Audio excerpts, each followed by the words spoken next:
আসসালামু আলাইকুম ওরহমতুল্লাহি ওবরাকাতু। বিসমিল্লাহ ওসসালাত ওসালামু আলা মাল্লা নবিয়া বাদা। সকল প্রশংসা গুণগান তারিফ একমাত্র আল্লাহ তাআলার জন্য, যিনি সকল সৌন্দর্যের একমাত্র মালিক।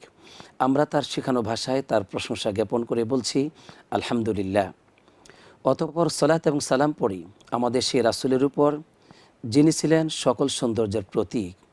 সকল সৌন্দর্যের পথ তিনি আমাদেরকে দেখিয়েছেন। সে রাসূলের উপর সবাই পড়ি সাল্লাল্লাহু আলাইহি ওয়াসাল্লাম। সুপ্রিয় দর্শক শ্রোতা, আমরা আজকে মসজিদে নববীর খুতবার অনুবাদ শুরু করতে যাচ্ছি। আজকের খতিব হচ্ছেন ফজিলাতুশ শেখ আব্দুল বারি আস-সুবাইতি হাফিজাহুল্লাহ। যে বিষয়ে তিনি মুসলিম উম্মার জন্য খুতবাটি পেশ করেছেন তা হচ্ছে ইসলামে সাজসজ্জার গুরুত্ব ও আদব। বিষয়টি খুবই গুরুত্বপূর্ণ, কারণ আমরা আজকে জানতে পারবো যে ইসলাম মানুষের সৌন্দর্যকে, সাজসজ্জাকে কিভাবে গুরুত্ব দিয়েছে এবং এটাকে ব্যবহার করার কি দিক নির্দেশনা দিয়েছে, তার সীমারেখা, মাপকাঠি, এসব বিষয়ে নানা তথ্য নিয়ে আজকের খুতবার অনুবাদ আমরা শুনতে পারবো। আল্লাহ তাআলা যেন আমাকে সুন্দর করে বলবার তৌফিক দান করেন আর আপনাদেরকে মন দিয়ে শুনে উপকৃত হওয়ার তৌফিক দান করেন, আমিন। সম্মানিত খতিব সাহেব সর্বপ্রথমে তিনি বলছেন যে মহান আল্লাহ সুবহানাহু ওয়া তাআলা তিনি তার সুনিপুণ সৃষ্টি দক্ষতা ও অনন্য ক্ষমতা দিয়ে এই বিশ্বজগৎকে অত্যন্ত সৌন্দর্যমণ্ডিত করে, আকর্ষণীয় করে সৃষ্টি করেছেন। এ মর্মে আল্লাহ রাব্বুল আলামিন সূরাতুস সাজদার ৭ নম্বর আয়াতে ইরশাদ করছেন, আল্লাযী আহসানা কুল্লা শাই খালাকা। সুবহানাল্লাহ। তিনি তো ওই সত্তা যিনি তার প্রতিটি সৃষ্ট বস্তুকে অত্যন্ত উত্তম রূপে অধিক সুন্দর করে সৃষ্টি করেছেন। সুবহানাল্লাহ। আল্লাহ তাআলার প্রতিটি বস্তুই হচ্ছে অত্যন্ত সুন্দর। এমনকি এই যে আকাশ, এই যে জমি, এর উভয়ের সব কিছুকে আল্লাহ তাআলা অত্যন্ত সৌন্দর্য দিয়ে, অপরূপ সৌন্দর্য দিয়ে আল্লাহ তাআলা সৃষ্টি করেছেন। এই মর্মে আল্লাহ রাব্বুল আলামিন ইরশাদ করছেন সূরাতুল হিজরের ১৬ নম্বর আয়াতে, ওয়ালাকাদ জাআলনা ফিস সামাই বুরুজা ওয়া যায়্যানাহা লিন-নাযিরিন। সুবহানাল্লাহ। আমি আল্লাহ রাব্বুল আলামিন আকাশে অসংখ্য বুরুজা, অসংখ্য নক্ষত্ররাজি, গ্রহ নক্ষত্ররাজি সৃষ্টি করেছি। আর ওয়া যায়্যানাহা লিন-নাযিরিন, দর্শকদের জন্য এ সকল কিছুকে আমি অত্যন্ত আকর্ষণীয় করে, সুশোভিত করে সৃষ্টি করেছি। সুবহানাল্লাহ। এভাবে করে আল্লাহ তাআলা আকাশের সৌন্দর্যের ব্যাপারে আমাদেরকে বর্ণনা দিয়েছেন। আবার পৃথিবীর সৌন্দর্য নিয়েও তিনি কথা বলেছেন। এই ভূপৃষ্ঠের সকল কিছুই, পাহাড়, পর্বতমালা, নদীনালা, ফুল ফলাদি সব কিছুই অত্যন্ত আকর্ষণীয় ও অত্যন্ত সুন্দর। এ মর্মে আল্লাহ রাব্বুল আলামিন তিনি বলছেন, ইন্না জাআলনা মা আলাল আরদি জিনাতাল লাহা। আমি পৃথিবীর উপরিভাগকে করেছি জিনা, সৌন্দর্যমণ্ডিত করে সৃষ্টি করেছি। এজন্যই আকাশ এবং জমির, পৃথিবীর সকল কিছুই অত্যন্ত আকর্ষণীয়, অত্যন্ত সৌন্দর্য। এই সৌন্দর্য আর কেউ মালিক নয়, এই সৌন্দর্য একমাত্র মালিক আল্লাহ সুবহানাহু ওয়া তাআলা। এরপর সম্মানিত খতিব সাহেব বলছেন, এই বিশ্ব জগতের মধ্যে, এই সৃষ্টিকুলের মধ্যে সবচাইতে আকর্ষণীয় সৃষ্টি বস্তু হচ্ছে মানুষ। মানুষের চাইতে এত সুন্দর আকৃতিতে, মানুষের চাইতে এত সুন্দর আকৃতিতে, এত সুন্দর গঠন আল্লাহ তাআলা আর কোনো কিছুকে দান করেননি। সুবহানাল্লাহ। মানুষের সত্তাগতভাবে মানুষ অত্যন্ত সুন্দর, আবার বৈশিষ্ট্যগত ও গুণগতভাবেও মানুষকে দিয়েছেন অসাধারণ সৌন্দর্য। এ মর্মে আল্লাহ রাব্বুল আলামিন আমাদেরকে বলছেন, আল্লাযী খালাকাকা ফাসাওয়াকা ফাআদালাক। আল্লাহ তাআলা ওই সত্তা যিনি তোমাকে সৃষ্টি করেছেন এবং তোমাকে সুঠাম করেছেন আর সুসামঞ্জস্য করেছেন। ফি আইয়ি সূরাতিন মা শাআ রাক্কাবাক। তোমাকে আল্লাহ তাআলা যেমন ইচ্ছা তেমনভাবে সৃষ্টি করেছেন আর তোমাকে দিয়েছেন গঠন। আলহামদুলিল্লাহ। অতএব আমরা এ সকল আয়াতে কারিমাগুলোর মাধ্যমে জানতে পারলাম আকাশ এবং জমির সব কিছুই সুন্দর এবং সকল সৌন্দর্যের মধ্যে সবচাইতে শ্রেষ্ঠতর, আকর্ষণীয়, সুন্দর হচ্ছে আমি, আপনি, আমরা মানব জাতি। আল্লাহু আকবার। এই যে সৌন্দর্য, এই সৌন্দর্য হচ্ছে আল্লাহ তাআলার পক্ষ থেকে একটি নিয়ামত। আলহামদুলিল্লাহ। তাই সৌন্দর্যের প্রতি আকর্ষণ এটা হচ্ছে মানবীয় স্বভাবজাত একটি চরিত্র। এজন্য মানুষের কাছে সকল কিছুকেই সৌন্দর্যমণ্ডিত করে তুলে ধরা হয়েছে। এ মর্মে আল্লাহ রাব্বুল আলামিন বলছেন, زين للناس حب الشهوات من النساء والبنين والقناطير المقنطرة من الذهب والفضة والخيل المسومة والأنعام والحرث। মানুষের কাছে নারীর প্রতি নারীকে মানব জাতির কাছে নারীকে সৌন্দর্যমণ্ডিত করা হয়েছে, বা মানব জাতির মধ্যে রয়েছে নারীর প্রতি আকর্ষণ এবং সন্তানাদির প্রতি আকর্ষণ, সম্পত্তির প্রতি, স্বর্ণরূপের ভাণ্ডারের প্রতি আকর্ষণ, এমনকি ঘোড়া, এমনকি তাকে যদি কেউ আতর হাদিয়ে দিত তিনি সেটাকে ফেরত দিতেন না। এমনকি কেউ যদি কাউকে আতর হাদিয়ে দেয় তাহলে সেটাকে তিনি ফেরত দিতে নিষেধ করছেন।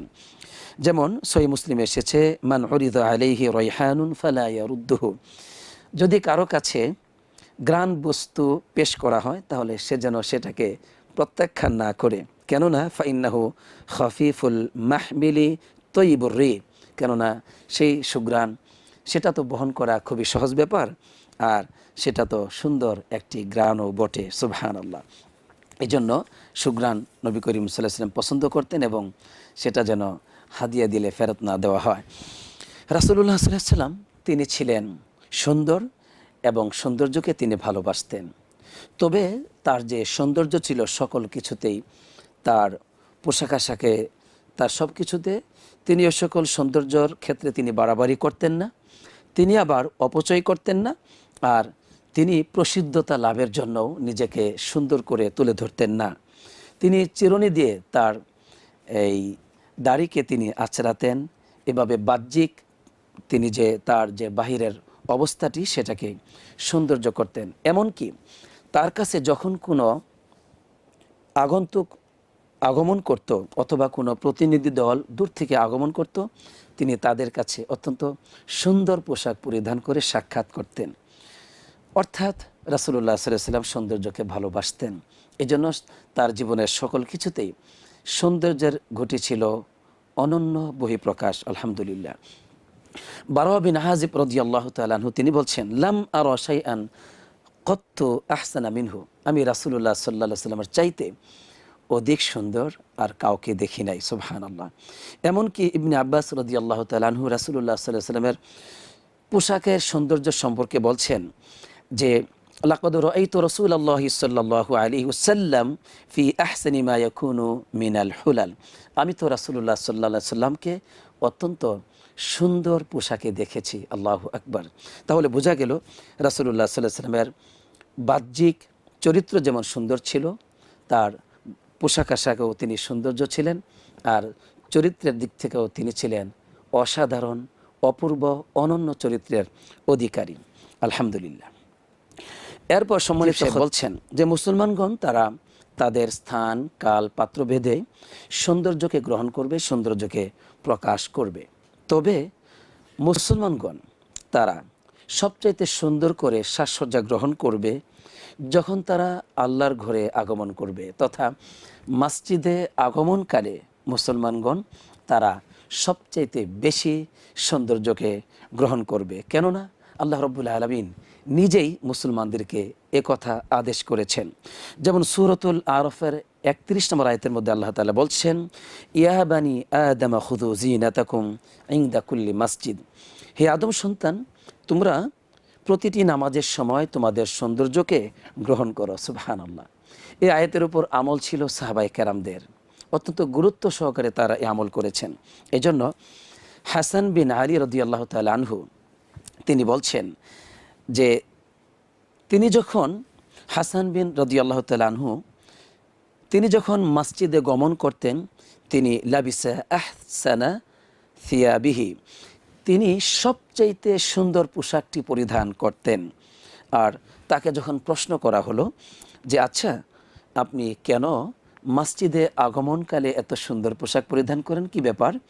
তখন তিনি জবাবে বলেছিলেন, ইন্নাল্লাহা জামিল ইউহিব্বুল জামাল, আল্লাহ সুবহানাহু ওয়া তাআলা তিনি অত্যন্ত সুন্দর, আর তিনি সৌন্দর্যকে ভালোবাসেন।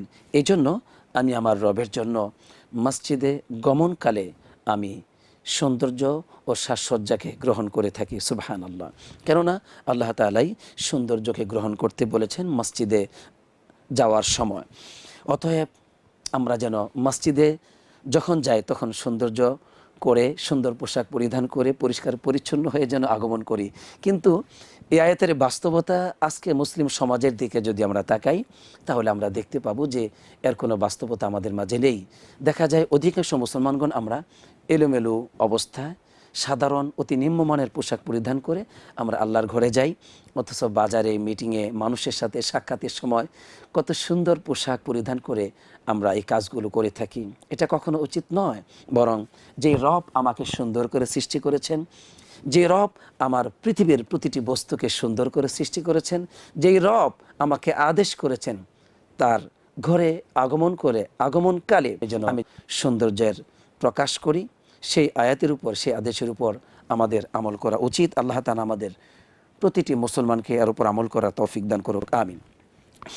আমাদের রাসূল সাল্লাল্লাহু আলাইহি ওয়াসাল্লামও তিনিও কিন্তু সৌন্দর্যের ব্যাপারে অত্যন্ত গুরুত্ব দিয়েছেন, যেমনটি আল্লাহ রাব্বুল আলামিন দিয়েছেন। একবার একজন সাহাবা, তার নাম হলো মালিক বিন নাদলা আল জুশামি রাদিয়াল্লাহু তাআলা আনহু, তিনি রাসূলুল্লাহ সাল্লাল্লাহু আলাইহি ওয়াসাল্লামের কাছে অত্যন্ত নিম্নমানের পোশাক পরিধান করে সাক্ষাৎ করলেন। রাসূলুল্লাহ সাল্লাল্লাহু আলাইহি ওয়াসাল্লাম তাকে বললেন, আচ্ছা আলাকা মালুন, তোমার কি কোনো সম্পত্তি আছে? তখন ওই সাহাবা বললেন, জি আল্লাহ রাসূল, আমার তো অনেক সম্পত্তি আছে। আল্লাহ তাআলা আমাকে অনেক কিছু দিয়েছেন, যেমন আমার আছে ছাগল, এরপরে ঘোড়া, আমার আছে উট এবং দাস, এই সব কিছুই আল্লাহ তাআলা আমাকে দিয়েছেন। তখন রাসূলুল্লাহ সাল্লাল্লাহু আলাইহি ওয়াসাল্লাম বললেন যে তোমাকে আল্লাহ রাব্বুল আলামিন এত সম্পত্তি দিয়েছেন, আর এই সম্পত্তির নিদর্শন ও প্রভাব তোমার মধ্যে থাকা অত্যন্ত জরুরি। অর্থাৎ তুমি যেহেতু ধনী মানুষ, সুন্দর পোশাক পরিধান করার মতো ক্ষমতা তোমাকে আল্লাহ তাআলা দিয়েছেন, অতএব তুমি যেন সুন্দর পোশাক পরিধান করেই জীবনযাপন করো। সুবহানাল্লাহ। ইসলাম এভাবে আমাদেরকে সৌন্দর্যের প্রতি আহ্বান করেছে, ডেকেছে। সুবহানাল্লাহ। এজন্য সকল অবস্থাতে আমাদের নবী সাল্লাল্লাহু আলাইহি ওয়াসাল্লাম সাহাবায়ে কেরামদেরকে সৌন্দর্যের দিকে ডেকেছেন। যখনই তিনি কোনো এলোমেলো চুল দেখতেন এবং তিনি যখন কোনো এমন পোশাক দেখতেন যে ময়লাযুক্ত পোশাক, সাথে সাথে তিনি তাদেরকে নসিহত করতেন যে না, এমনটি নয়, বরং অবশ্যই পরিষ্কার পরিচ্ছন্ন হতে হবে। এমনকি চুলের ব্যাপারেও তিনি গুরুত্ব দিয়ে বলেছেন, মান কানা লাহু শাহরুন ফালইউকরিমহু, যে ব্যক্তির চুল আছে সে যেন চুলকে মূল্যায়ন করে, যত্ন নেয়। এজন্য চুলকেও মূল্যায়ন করতে হবে, কেননা চুল একটি সৌন্দর্য মানুষের জন্য, আলহামদুলিল্লাহ। আর রাসূলুল্লাহ সাল্লাল্লাহু আলাইহি ওয়াসাল্লাম তিনি কিন্তু পুরুষের সাদা চুলকে পরিবর্তন করতে বলেছেন, তবে কালো করে নয়। এজন্য যখন আবি কুহাফা রাদিয়াল্লাহু তাআলা আনহু, আবু বকর রাদিয়াল্লাহু তাআলা আনহুর পিতাকে যখন নবী করিম সাল্লাল্লাহু আলাইহি ওয়াসাল্লামের কাছে ফাতহে মক্কার সময় নিয়ে আসা হলো, তখন দেখলেন যে তার চুল, দাড়ি এগুলো সবই হলো সাদা দবদবে। তখন বললেন যে তুমি এগুলো পরিবর্তন করো, তবে খিজাব লাগাতে পারবে, তবে কালোকে পরিহার করে চলবে। তাহলে দেখুন সৌন্দর্যকে কিভাবে গুরুত্ব দিয়েছেন। অতএব আপনার উচিত আমরা সৌন্দর্যকে গুরুত্ব দিব। এরপর সম্মানিত খতিব সাহেব তিনি অত্যন্ত সুন্দর একটি কথা বলছেন। তিনি বলছেন যে পারিবারিক জীবনে, দাম্পত্য জীবনে একে অপরের সৌন্দর্য মণ্ডিতভাবে থাকা, পরিষ্কার পরিচ্ছন্ন থাকা, এটা কিন্তু পারস্পরিক ভালোবাসার বন্ধনকে করে আরও অতুলনীয়, আরও সুদৃঢ়। সুবহানাল্লাহ।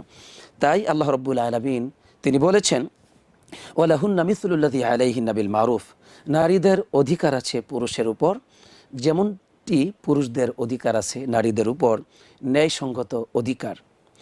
এই আয়াতের ব্যাখ্যায় অন্যতম একজন শ্রেষ্ঠ সাহাবী ইবনে আব্বাস রাদিয়াল্লাহু তাআলা আনহু বলছেন, এই আয়াতের ব্যাখ্যায়, ইন্নী লা আতাযায়্যানু লিল মারআতি কামা উহিব্বু আন তাযায়্যানা লি। সুবহানাল্লাহ।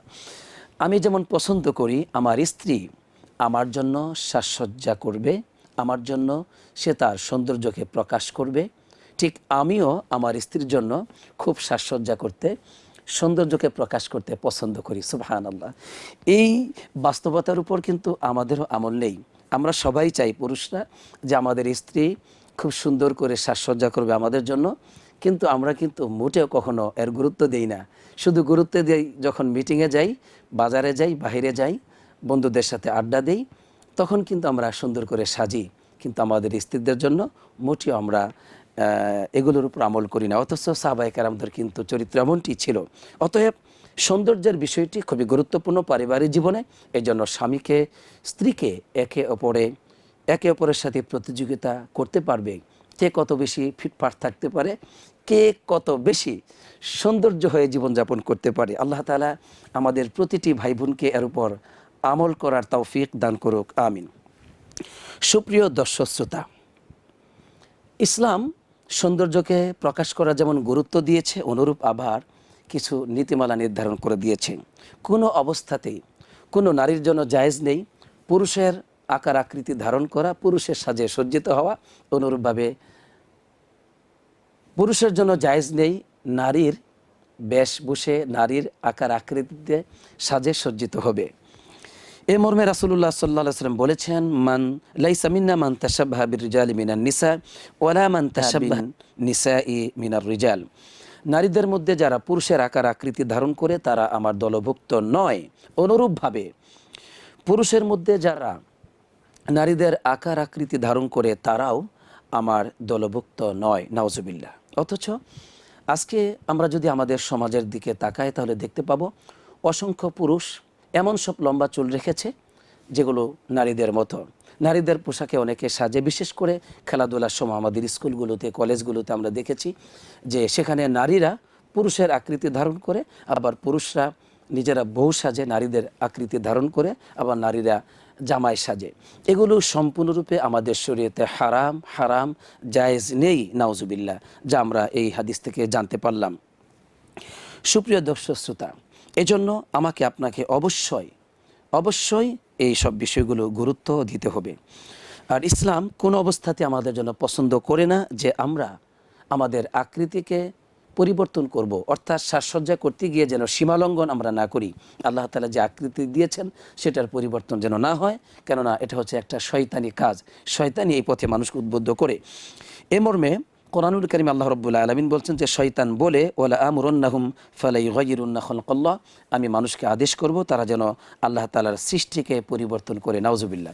এজন্য এমন সাজসজ্জা করা যাবে না যে আমার আসল রূপ, আমার আসল যে অবস্থা সেটা পরিবর্তন করা আদৌ জায়েজ নেই।